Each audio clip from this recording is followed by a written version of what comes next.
자, 다음 인물입니다. 홍준표 전 경남도지사입니다. 네, 국내 정치 얘기도 해보면요. 홍준표 지사 어제 제주도에서 열린 이 토크 콘서트에서 당대표 선거에 나오는 얘기를 하면서 악역이 돌이다 이런 얘기를 했는데요. 어떻게 얘기했는지 직접 보고 오시겠습니다.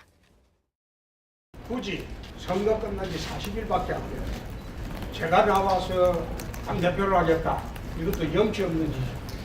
악역을 알려줬어요. 이 당에 22년을 있었기 때문에 악역이라고 해주는 것이 도리가 아니야. 네. 일단 당권을 도전하겠다 이런 의미는 이제 파악이 됐는데 악역을 하겠다 이 말은 어떤 의미라고 보십니까? 지금 자유한국당의 그 여당에 대한 이 공세나 이 수준이 말이죠. 제일 야당이라고 보기가 참으로 좀 부끄럽습니다. 그래서 정치 경험이 많은 그 홍준표 전 경남지사가 대표를 하겠다가 나왔는데 사실은 당내에서도 이 홍준표 전 지사에 대한 거부감이 굉장히 많거든요. 예. 그리고 대선 패배에서 대선에서 이제 24%를 얻은 것이 당을 살린 것인지 아니면 다른 후보가 나왔을 때 한 30%까지 득표를 할 수 있었는데 홍준표라서 확장성이 없었는지 이거에 대한 그 뭐 비판론, 자성론이 지금 많이 있습니다. 그런데 워낙 이제 대표를 나설 분들이 없으니까 홍준표 전 지사가 본인이라도 나와서 좀 정부 여당을 강하게 비판을 하는 비판하는 악역을 맡겠다. 그런 악역을 하겠다는 이제 말씀인데 네. 이 판단은 물론 당원들이 하겠습니다만 홍준표 후보든가 누가든 간에 이번에 자유한국당의 이 대표는 화합형 리더가 절실한 때입니다. 예. 네. 그 이제 두 개죠. 바른당하고의 어떤 보수 재결집을 이뤄낼 수 있을 것이냐, 또 당내의 어떤 화합을 이뤄낼 수 있을 것이냐, 또 혁신해서 내년 지방선거를 잘 치를 수 있을 것이냐 하는 문제가 있을 것이고, 또 한편으로는 이 문재인 정부의 그 강경화 외교장관 임명 강행이라든가 김상곤 뭐 여러 가지 장관 후보 청문회에서 이제 어떻게 보는 존재감을 존재감을 보일 것인가, 또 추경 일자리 그런 문제에 대해서 어떻게 할 것인가, 예. 또 대기업의 어떤 법인세 인상이라든가 하는 경제 부분을 어떻게 갈 것이냐를 그런 노선을 결정짓는 중요한 지도부거든요. 그렇죠. 그런데 지금 전반적으로 자유한국당의 분위기가 가라앉아 있고 경륜이 없고 하다 보니까 홍준표 후보가 대선 패배의 책임을 예. 지지 않으면서 나오는 것도 예. 참 저는 좀 자유한국당으로서 딱하다는 생각이 좀 듭니다. 현재 자유한국당의 당대표 후보는 이제 3명이 나와서 3파전을 하고 있습니다만 유력한 이제 후보 2명이 원유철 전 원내대표와 홍준표 전 지사입니다. 두 사람의 설전이 어제 있었습니다. 잠시 보시겠습니다. 할 사람이 없어서 내가 나오는 거다. 이런 취지로 말씀하셨습니다. 저는 그것은 우리 자유한국당의 미래를 위해서 그렇지 않다고 보고 있습니다. 네, 원유철 후보님이 썩은 뿌리 잘라내고 가지치고 새롭게 만든다는 판단이 서면 내 중도 사퇴하겠습니다. 그러면 지금 사퇴하시죠, 선배님. 지금은 보니까 원 후보는 좀 힘들 것 같아. 이번에 경선에 가면서 한번 봅시다. 보고 그런 역량이 보여지면 내 당대표 후보 사퇴하고 원유철 후보 지지하겠습니다. 네, 과연 두 사람 중에 당대표가 나올지 아니면 새로운 한 명의 나머지 신상진 의원이 당대표가 될지 좀 흥미진진하게 지켜보겠는데, 자, 홍준표 후보 말고도 한국당 내에서 또 심한 말을 해서 지금 세인의 입방아에 오르고 있는 분이 있습니다. 국회 정보위원장이기도 한 이철우 자유한국당 의원인데요. 어제 했던 발언 잠시 들어보시겠습니다. 이거 문재인 정부 하는 거는 기가 막힙니다. 국민 생명과 재산을 지키라고 대통령 만들어놨더니 정말 나라를 망하도록 할 것 같습니다. 다음 대통령 선거는 대통령 선거까지 안 갈 것도 같아요. 그렇죠, 여러분? 네. 오래 못 갈 것 같아요. 반드시 찾아오도록 하겠습니다, 여러분. 네, 저 발언을 놓고 또 하나 이제 탄핵을 하겠다는 것이냐라는 것 때문에 굉장히 시끄럽더라고요. 그러니까요.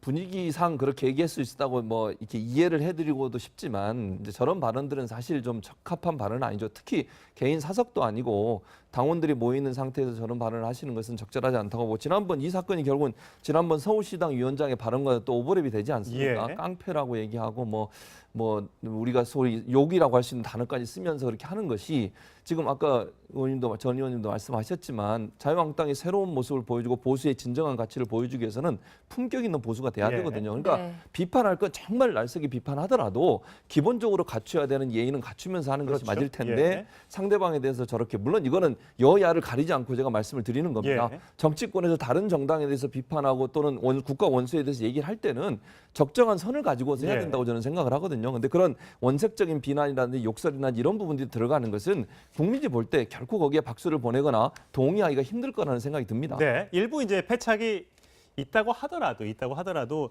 이제 문재인 정부가 출범한 지 한 달, 두 달이 채 안 됐잖아요. 그래서 거기다 이제 탄핵 비슷하게 언급하는 게 과연 적절하느냐. 요즘에 보면 뭐 인터넷상이나 일반 개인들 사이인들 사이에서도 뭐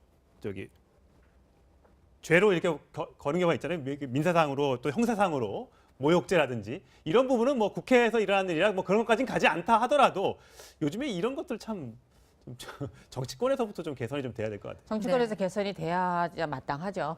왜냐하면 사실 촛불 사태를 거쳐서 탄핵을 거쳐서 현 정부의 이제 문재인 정부가 탄생을 했는데 이 과정에 사실 가슴이 아프지 않은 국민이 없습니다. 이 탄핵이라고 하는 것이 마지막이어야 되는 거고 원래는 없어야 할 것이 생겼던 거죠. 예. 그런 부분에 대해서 그걸 마지막으로 하고 모든 국민이 그다음에 새 정부 모두가 새롭게 태어나고 앞으로 잘 살기 위해서 힘을 뭉쳐야 되는 이 시기에 그리고 새롭게 태어난 정부에 대해서 물론 일부나 그 각자 정치 이데올로기라든가 이권이라든가 이런 부분에 대해서 마음에 들지 않을 수도 있습니다. 네. 좋지 않을 수 있죠. 국민투표에서 뭐 100% 찬성을 받고 당선된 대통령은 그렇죠. 아니지 않습니까? 하지만 이렇게 시작하는 정부에 지금 우리가 다 같이 해야 될 건 힘을 실어줘야 되는 거죠. 힘을 실어주고 그 정부가 힘을 펴서 국민을 잘 살게 해줘야 된다는 거죠. 이 부분에 대해서 우리 같은 사소한 시민들은 자기 일에 열심히 하면 되는 것이고 정치인들이 역량을 모아서 국민의 그 여론을 옳은 방향으로 끌고 가고 그다음에 현 정부에 힘을 실어서 다 같이 잘 살자 이 목적만 가진다라고 하면 이렇게 무모한 발언이 나오지는 않을 것 같습니다. 네. 저는 이철호 의원의 발언을 탄핵으로까지 확대 해석하는 것들이 왜 그 확대 해석하는지 모르겠어요. 아니라고 보세요. 네, 그렇습니다. 왜냐하면 이 발언은 당원들과의 간담회에서 최고위원회 출마한 후보가 한 발언입니다. 예. 네. 지금 자유한국당의 당원들은 대선 패배, 상실감, 박탈감에 뭔가 위로가 필요하거든요. 네. 그러니까 그 자리에서 다음 문재인 정부가 나라를 망하도록 하는 것 같다. 오래 못 갈 것 같다. 그러니까 여러분 우리 준비하자 하는 그런 얘기지 문재인 정부를 무너뜨리자 하는 그런 발언은 아니지 않습니까? 말하자면 당원들을 위로하는 그런 자리에서 조금 뭐 심하다고 생각도 있지만 이걸 탄핵까지 연결시키는 것은 당내 경선의 이런 분위기를 좀 감안하지 않은 그런 분위기다. 이제 아무래도 이제 받아들이는 사람에 따라서 이제 생각이 좀 다를 수 있긴 있는 것 같습니다. 말에 전달할 사람은 그런 뜻으로 얘기하지 않았지만 받아들이는 사람이 혹시라도 그렇게 받아들일 수 있기 때문에 말 한마디 한마디 단어 하나 그렇죠. 선택에 조심해야 굉장히 좀 신중을 좀 기해야 될 것 같고요. 마지막 인물로 저희가 준비한 분은 두 명입니다. 이재명 성남시장과 황교안 전 총리인데 네. 안 떠지는데. 네, 아이고, 지방선거가 지금 1년 정도 남았는데요. 아무래도 가장 관심을 모으는 것이 바로 서울시장 선거일 것 같습니다. 여론조사 결과가 나왔죠. 예, 어떻게 그랬죠. 나왔는지 설명 좀 해주시죠. 예, 뭐 지금 나오는군요. 저기 보면 박원순 시장 25.3%, 그리고 이재명 시장이 19%, 황교안 전 총리가 13.9%, 유승민 의원도 10.2%, 그리고 안철수 6.9, 심상정 5.4, 추미애 5%, 나경원 의원도 4.9%, 우상 의원 2.5%. 다 읽어주셨습니다. 예, 제가 아나운서가 됐는데 어쨌든 이걸 보면서 느끼는 거는 이제 박원순 지금 현 시장이죠. 현직 프리미엄을 일단 갖고 있는 것 같고 대체적으로 서울 시민들이 박원순 시장의 시정에 대해서 대체적으로 공감하는 부분이 많이 있는 것 같다는 생각은 들고요. 다만 이제 3선에 도전할 거냐 아직 본인은 밝히지 예, 그렇죠. 않았습니다. 예. 어떻게 될지 모르니까 3선이면 최초거든요. 사실 서울시장 3선은 예. 최초가 되는 건데 근데 눈에 띄는 건 이재명 이제 성남시장. 성남시장이죠. 이재명 시장이 대선 때 어쨌든 후보로서 활약을 하면서 이 부분이 국민들한테 많이 어필이 된 것 같고 그 부분 때문에 결국은 강력한 후보로 떠오르는 것 같고요. 황교안 전 총리도 아직 발표를 하지 않았습니다.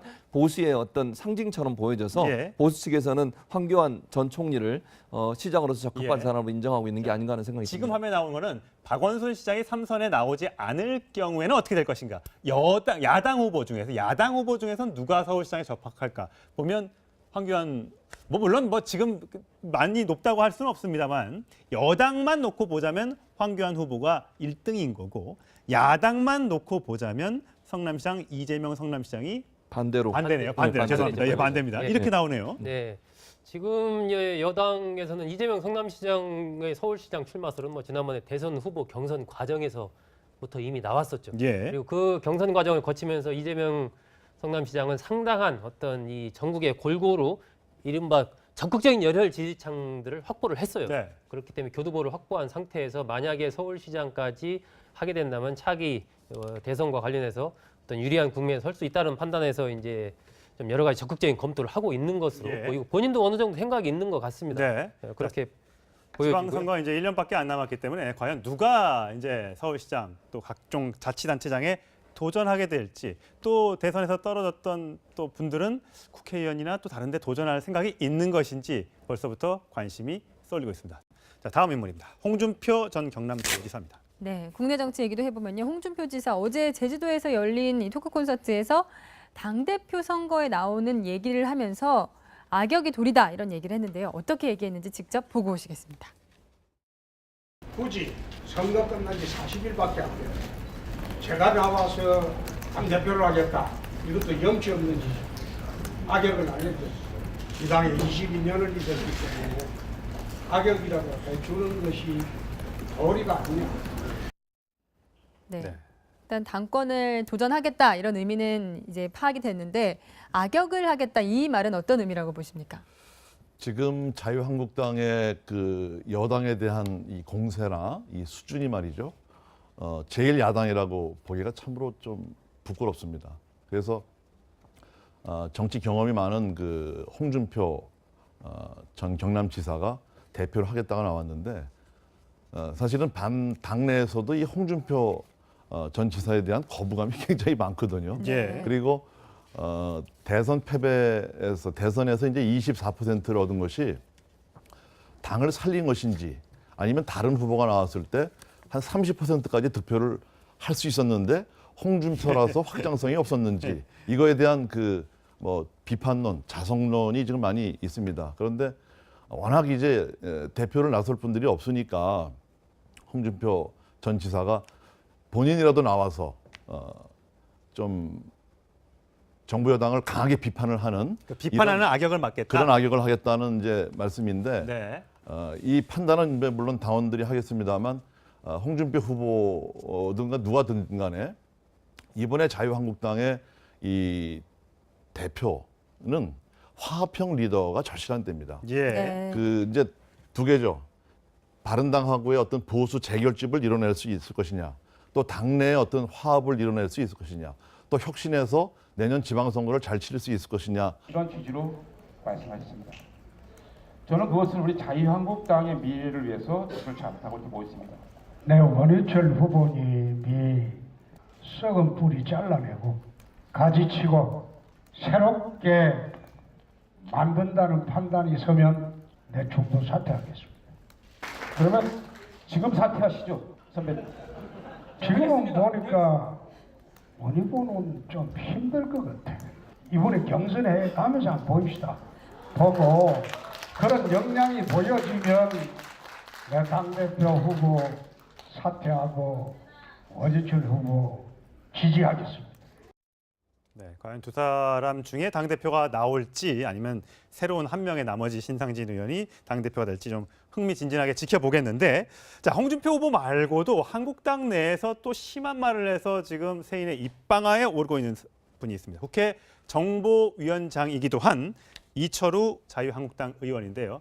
어제 했던 발언 잠시 들어보시겠습니다. 하는 문제가 있을 것이고, 또 한편으로는 이 문재인 정부의 그 강경화 외교장관 임명 강행이라든가 김상곤 여러 가지 장관 후보 청문회에서 이제 어떻게 보는 존재감을 존재감을 보일 것인가, 또 추경 일자리 그런 문제에 대해서 어떻게 할 것이냐, 예. 또 대기업의 어떤 법인세 인상이라든가 하는 경제 부분을 어떻게 갈 것이냐를 그런 노선을 결정짓는 중요한 지도부거든요. 그렇죠. 그런데 지금 전반적으로 자유한국당의 분위기가 가라앉아 있고 경륜이 없고 하다 보니까 홍준표 후보가 대선 패배의 책임을 예.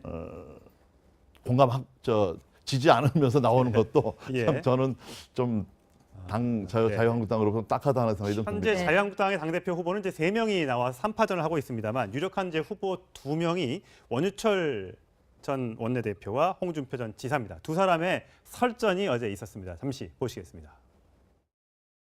할 사람이 없어서 내가 나오는 거다. 지금 문재인 정부 하루는 기가 막힙니다. 국민 생명과 재산을 지키라고 대통령 만들어놨더니 정말 나라를 망하도록 할 것 같습니다. 다음 대통령 선거는 대통령 선거까지 안 갈 것도 같아요. 그렇죠, 여러분? 오래 못 갈 것 같아요. 반드시 찾아오도록 하겠습니다, 여러분.